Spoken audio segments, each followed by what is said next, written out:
Going on, people? You know that it is the Unfiltered Band means yes, another episode of Unfiltered coming your way right here and right now. This one officially go down as episode number 205. You can jump on board the Unfiltered Revolution 365, 24/7, all day, any day. Get on to Twitter or X, if you will, at Casey Stern. Jump into the bio, subscribe, get to the YouTube channel, get all the videos and content and conversation. And of course, where most of you are equal opportunists, that we are here at Unfiltered. And that is, of course, at iTunes and Spotify and everywhere else that you get your podcasts. And thank you to the Unfiltered Band. A lot to get to here on the show. A little bit of a bounce around of Major League Baseball and hit some news and notes and some other sports as well. A lot to get to before we get out the door. You can always get in with topics and ideas for guest conversations, chats, and more by hitting me up over on Twitter or on YouTube in the comments, or get to me directly and send me a message. I apologize for a little bit of I guess, inactivity here over the last few days. Been busy, but good to chat with you and to have you on board. And always good to know that we are on board here in large part because of our good friends at Bet Online. Bet Online remains your number one source for all your sports betting needs. Latest odds, lines, matchup reports, baseball, boxing, golf, and more. You can get with Bet Online as they continue to be the fastest and easiest way to place all your wagers. Live betting, favorite casino, and card games, they're all available right from your phone and right now. Just head over to the website and get over to your mobile device and sign up today. Get in on the action and remember to use the promo code BELIEVE. That's BLEAV. Get your 50% welcome bonus on your first deposit. It is Bet Online, where the game starts as we get started right here, and good to have you on board. I'm going to kind of bounce around in no particular order.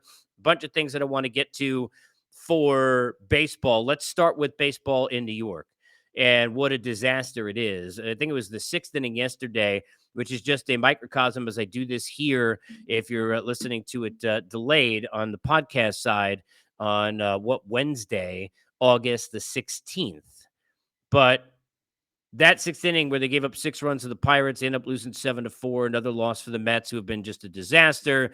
Gave up like 900 runs here in Atlanta last weekend. I'm walking around with a Met hat at the pool with my kids last weekend and getting chastised, jokingly. So I'll be fair because they were friendly, my neighbors, but they were talking to me about all the touchdowns that were scored against my baseball team last weekend. What a disgrace it is. As I sit here, the Mets are now 54-66. But this is more about, because that is no news to anybody else, what has really deserved more conversation, and that is the disaster that the Yankees are after another brutal loss. And how many have they had? I mean, sitting there with what, a 5-run lead with Holmes on a mound less than a week ago. They're now 60-60. They've lost 4 in a row. They are not only in last place in the American League East, but they are sitting there now, and we know this is extra insult to injury. They are sitting now 3.5 games behind the Boston Red Sox for that dubious honor. In terms of the wild card situation in the American League right now, the Yankees sit 6.5 games out after winning just 3 of their last 10. This is a really bad situation right now in New York. And it gets bad to worse. Look, and this is not easy for me because over many years, and he's been a friend and he's a terrific guy. And he won a fantasy league that I ran at least 3 times. I think it may be 4 in Booney and Aaron Boone. He's one of the best people in baseball. But it is never good when a manager is talking about taking personal pride. His quote yesterday after the loss, "We need to take some personal pride." Aaron Judge says, quote, "We're not showing up." That's what it comes down to. We're not showing up when we need to, especially down the stretch. Gotten every opportunity to keep ourselves in the race, and he's right. But we're not capitalizing on what we need to. Now, they've had injuries. Clearly, Judge for the majority of the season. We know about Rodon now. We know about all the different things that have gone wrong. Rizzo and guys who have been banged up. But relying on too many old guys who have not gotten it done, relying too much on a pitching staff that, even though Cole has been brilliant at the front, has not had the depth or the health or the combination of the two to get them where they need to do. And more than anything else, and this was a big problem with this team over the course of last postseason, this is nothing new. And that's a Brian Cashman problem, not an Aaron Boone problem, that part. Because look, I'm not going to mince words. It is what it is. the situation right now, I think you have to believe there's a new manager and maybe a new GM next year for the Yankees. Certainly, if George Steinbrenner, I know we do this all the time, but if George Steinbrenner running the place, they out the building already. And I'm not saying that all the blame goes in one place or another. And to me, this is actually, I think Cash has done a terrific job for a long time. And I said this in a recent podcast, I think Brian Cashman been there too long. I think that situation is stale. I don't think he is. I don't think the team is. I think that combination of the two, that relationship needs to go. And I wouldn't be surprised. Bolt change. If it was George, we know what would happen. But there may be, I don't care what Steinbrenner it is, even too much pressure now to not go ahead and do that, sitting there facing under 500 in last place. And the Orioles, of all people nobody expected, in my gosh, I know they're a really good baseball team. But look, not good. Okay? Red Sox had no expectations this year. And they're sitting there with opportunity to get in the playoffs 3.5 games ahead of you. And look where you are. But the problem the Yankees had at the end of last season is the same problem they have at the beginning of this one. And that is a personnel situation when you don't change that, when you don't alter that, when you don't improve that. If you're Brian Cashman and that problem, they can't get big hits. And if it wasn't Aaron Judge at the end of last year, they weren't getting it from anybody. When Aaron Judge wasn't there, they weren't getting it from anybody. Now that he is there, they're still not getting it really from anybody. They can't get big hits. They can't come through in the clutch. And that's not the manager's fault necessarily, okay? Now, you want to talk about personal pride. You want to say we're not showing up, which sounds like it's more of a culture issue, which sounds like there's a lot more to it. That lays the blame and on the doorstep of a manager. And Booty would be the first to tell you he understands that, right? That's just part of the job. That's why there's only 30 of these. Not easy. But if you're sitting there and you're Brian Cashman, I got to wonder, what were you doing last year in the – now, look, I understand the Judge thing, right? Had to get that done. Brought Rizzo back. Everybody thought that was a good idea based on what he was in the clubhouse and what he was on the team. But relying on too many things to go right and too many kids to come through, did they not pay enough attention to the rest of the lineup? Did they have what it took in terms of finances because they had already spent for Judge? Were they trying to save extra? Who knows, right? Because this is ownership in a room. But that personnel wasn't improved enough, and they still can't get big hits. And when you are relying most of the season, and I love JD, when you are relying most of the season on Josh Donaldson resurgence, and you're continuously telling me that Josh Donaldson resurgence, you got enough problems. And clearly you got big issues right now in New York. And it probably time for a change at manager and at general manager. And I love Aaron Boone. And I think he's a very good manager in this game. And I think, look, you come back-to-back 100-win seasons. When you're first getting a job, you got to do something. And these aren't the Yankees of the 90s with their roster. You're a manager. You're doing something. But this may be too much right now going against both these guys and this team. Something needs to change. Something needs to give. And at least give the Mets credit that they gave up and gave in and cut their losses. Because I don't know what the hell the Yankees were doing at the deadline. Do you? Let me know your comments, Yankee fans, at Casey Stern, Twitter, X, I can't call it that, but wherever. YouTube, get to me. Comment in the video. I want to know. You're a Yankee fan. I mean, forget it. Seriously. What a nightmare. Let's move on. The National League has been a big conversation because we don't need to sit here and talk about it. We've done ad nauseum how great the Braves are. I've said all year they're the best team in baseball. Before the year, I said Braves and Astros. I'm still saying Braves and Astros. I'm going to sit there and be stubborn, as I've said, that the Baltimore Orioles are a team that deserves all the credit and deserves all the respect. And I can't guarantee you that if Scherzer or Verlander were traded there, they would have won a World Series. But I can guarantee you they would have had a way better chance. I don't know if Texas, despite what they've done in the pitching staff, which I liked, can get it done in a postseason yet because we haven't seen it yet. I know they got the manager to do it. I know they got some horses on that front end now to do it. I don't know if they're going to beat Houston, but it may go through Texas either way. Blue Jays, dangerous. We kind of know how the American League and Central, it is what it is. We kind of know how it lays out, right? When you look at the National League, outside of the Atlanta Braves, everybody's been wondering, well, what is going on? Well, give the Dodgers a lot of credit because after an offseason where everybody said, including me, hey, look, they didn't punt, but they didn't really, they have a Dodger Andrew Friedman offseason, right? Where they went out there and they utilized money. And even though they get younger with prospects, they found a way to go spend and to add and to get better and to get big. They didn't have that this offseason. Lost the law firm of both Turner and Turner in Trey and Justin. Dealing with a lot of injuries. Obviously, no Bueller, clearly at the front of that. Kershaw on and off. Excuse me, May, all the injuries that they've had. And working with a staff that a lot of people didn't trust was good enough. And a lineup that a lot of people, we know what Mookie Betts and Freddie Freeman are, right? A lot of people didn't know what kind of year Muncy would have. They didn't know whether or not they'd have enough depth in the lineup. And the Dodgers have proved to answer all of those questions and absolutely are legit. Are they as good a baseball team as the Braves? They're not. Does that mean they can't beat Atlanta in the postseason? It does not. Because last year, nobody had the Phillies, who we'll get to in a second, and the Padres, who we'll get to in a second. Last year, getting there in an LCS. And clearly, we know that in baseball, this is not the NBA, where LeBron can take Boobie Gibson and Ilgauskas one year, J.R. Smith and Shumpert in another, and it's all about a couple of stars, and that's the way it goes. It's all about the best team, and that's the way it goes. Here, the way it goes is that it's the team that plays the best for 3-4 weeks. That simple. Dodgers 72 up, 46 down, winners of 9 in a row as I do this. 9 games up on the Giants in the division. And sitting there now, only 4.5 outside of where the Braves are for that number 1 seed and home field advantage. A lot of people have been asking me, somebody asked me yesterday on a radio station in Jersey, they asked me, who's the most dangerous team that fits into that trio? Is there one? You got Milwaukee and Philadelphia and San Francisco and Miami and Chicago and Cincinnati and Arizona. Notice I didn't say San Diego.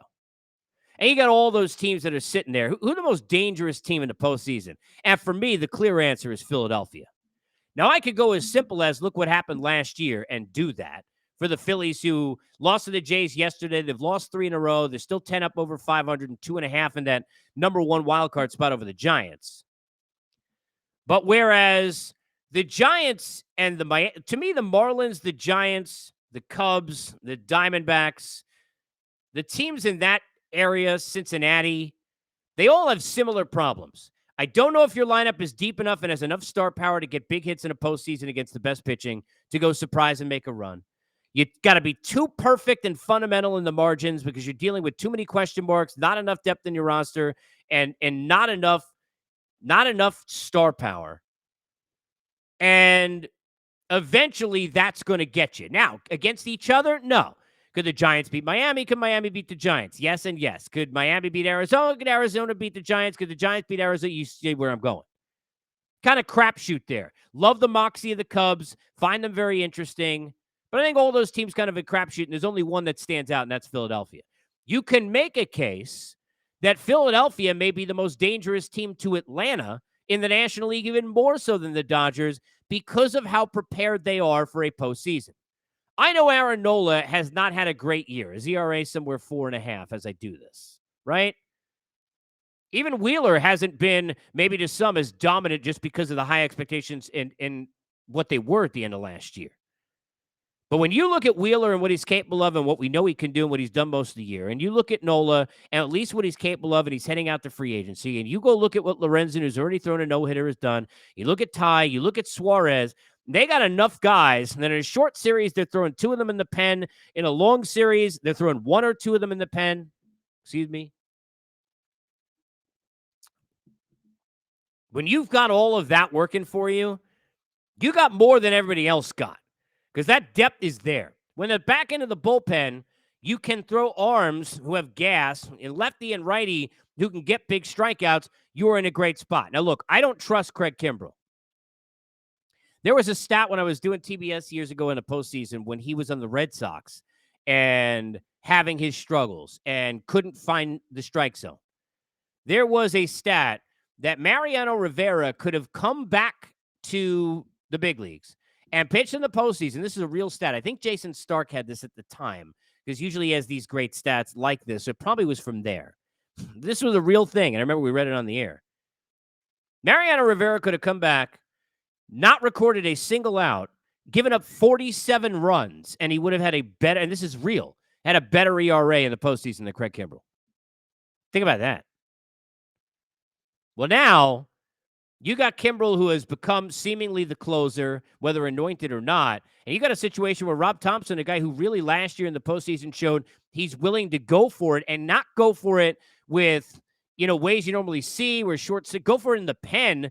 Say, hey, if Alvarado's got to get that big out when they didn't have Soto, Alvarado got to get that out in the sixth. I don't care if I got another lefty, I'll figure it out. If I got to use a closer here, if I got to use Dominguez there, he would doing those things. Now, look, they probably ended up wearing out a little bit because of that. And they probably ended up coming up a little bit short in part because they did that too much, but they wouldn't have gotten to where they got in the World Series against Houston if they didn't do those things. And now they're still, I think, built to do that, and probably even better when you look at Soto, Strahm, and the group that they have.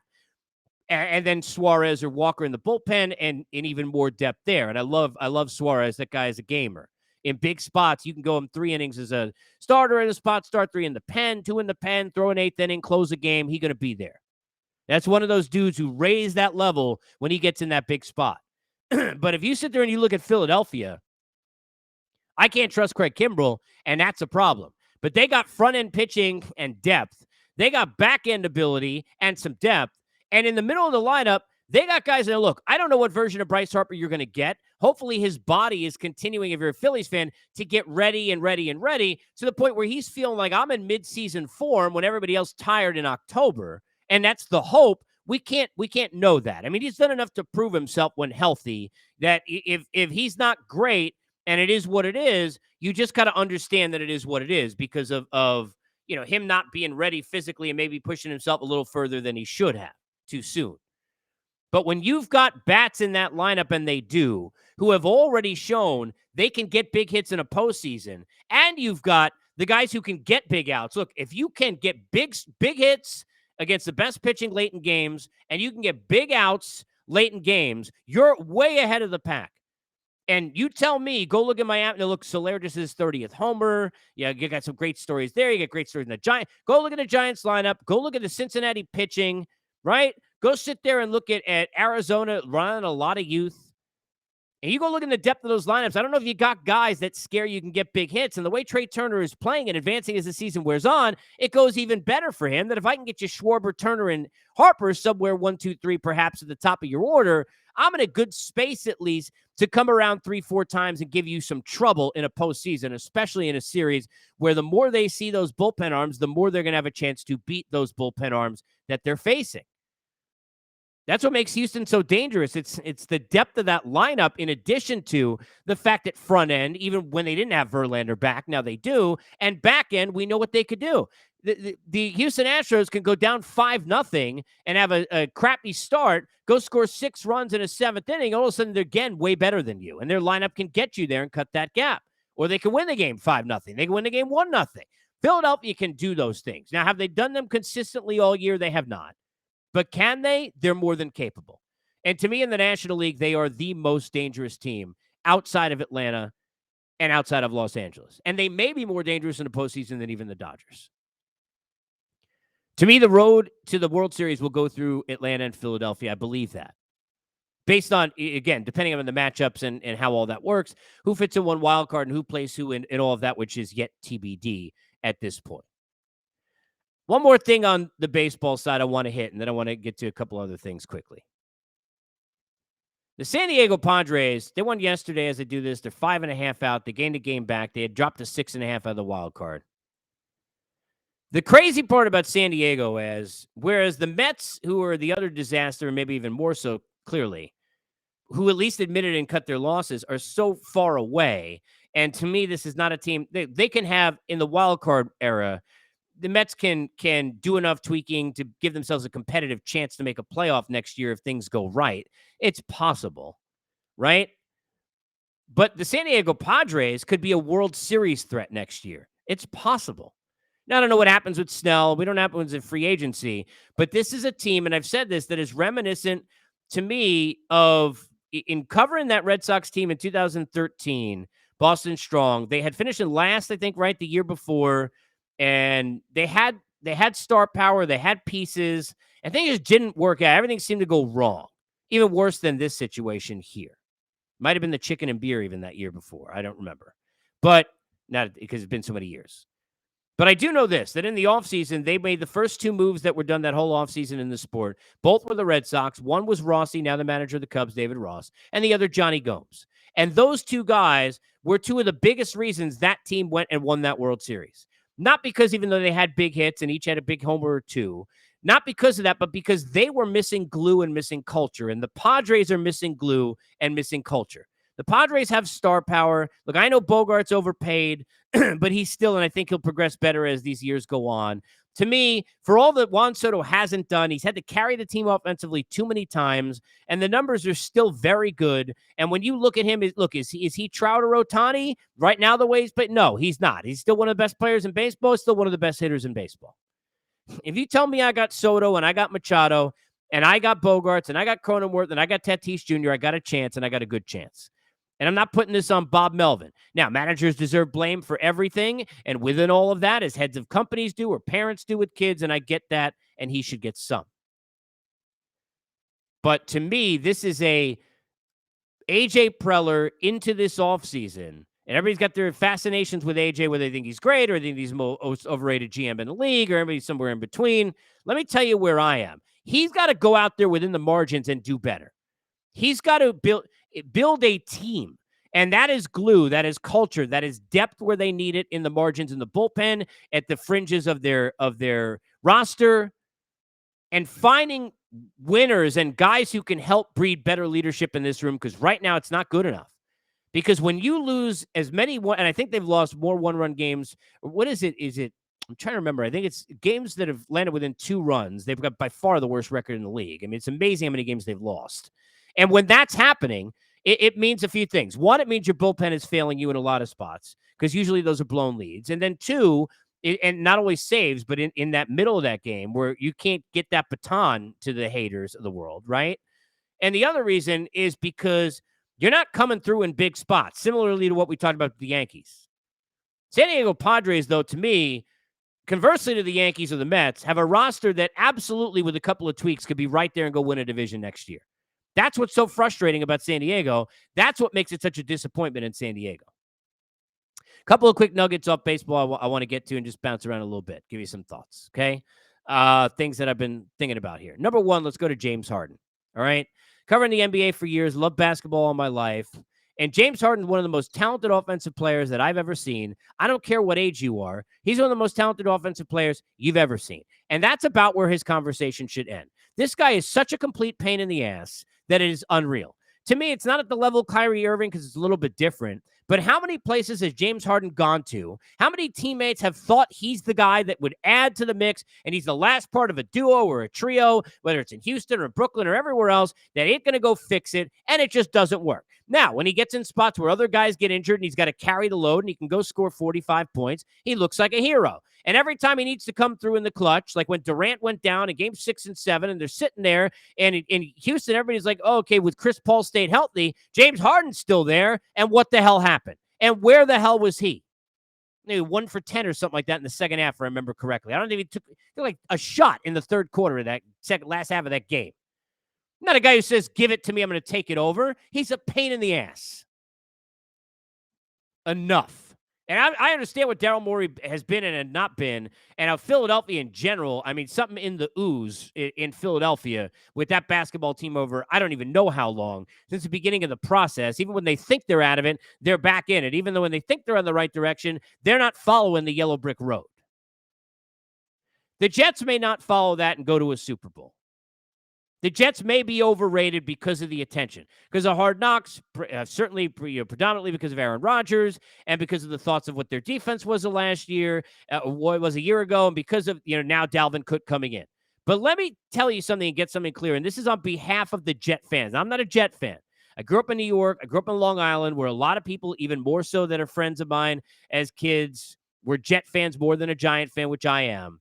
And I watched the Jets from Ken O'Brien to, and that draft, and Blair Thomas over Emmitt Smith, and all the other mistakes that they've made, and Browning Nagel, who was undefeated in the postseason and in a preseason, and then never got to a post, and all these other things, and all these other disasters. But let me defend the Jets and the Jet fan here. Leave the Jet fan alone for being excited. People getting on Jet fan, nobody likes to have other people be excited or happy about anything. If you're a Jet fan, your life has been miserable. You think as a Met fan, and it's the Ets, or a Net fan, or even a Knick fan, or an Islander fan, these are all my teams. But whoever you root for, right? Whatever team you root, Pittsburgh Pirates in the last million years, you're for the whatever team it is in whatever sport, right? Your Toronto Maple Leafs fan struggling to find out if they're ever going to win. Canadians fan, even worse in a lot of ways. Certainly, at least they won at one point, although we're going back to Guy Carbonneau. If you are sitting there and you are a Jet fan, if you're not, go put yourself in that place. When was the last time you were excited? You watch Rich Kotite. You've been dealing with butt fumbles. And here you are, where you got a chance now, where you got Aaron Rodgers with an exciting defense and guys like Sauce Gardner. And you think about the talent that they have offensively at the wideout position in terms of youth, and now adding Dalvin Cook. Let this team be excited. I don't know they're going to win the Super Bowl, but they're probably going to the playoffs. You think that's good enough if you're a Jet fan? Leave these people alone. My God, let them enjoy themselves. Please. Let them enjoy themselves. Last thing, staying in the New York area, but now shipping up to Boston. UFC 292 coming up this weekend. And I can't wait for this matchup of Aljamain Sterling and Sean O'Malley. I think it's going to be very exciting. It's clearly grappler versus striker if you're a UFC nut job like me. But I can't believe, look, I understand, but I don't understand the problems with Aljo, right? Look, first of all, people like strikers more than they like grapplers because we all like to see knockouts. And the Funk Master is funky in terms of his offensive abilities with the striking, and he's not going to be knocking anybody out probably anytime soon. TKO, and he's got a backpack, maybe, but on the feet, probably not. All right. But we always sit there and we say, we want people to be who they are. We don't want them to pander. We don't want people to sit there and be fake. At least that's how I feel. And I think a lot of people are that way in terms of his sports fans right now and in life. In 2023, way too much fake literally everywhere. People will be more two-faced than you probably could believe if you're watching or listening to this, because we're all living it, right? But in that world, here's a guy who's not trying to get you to like him. He's not.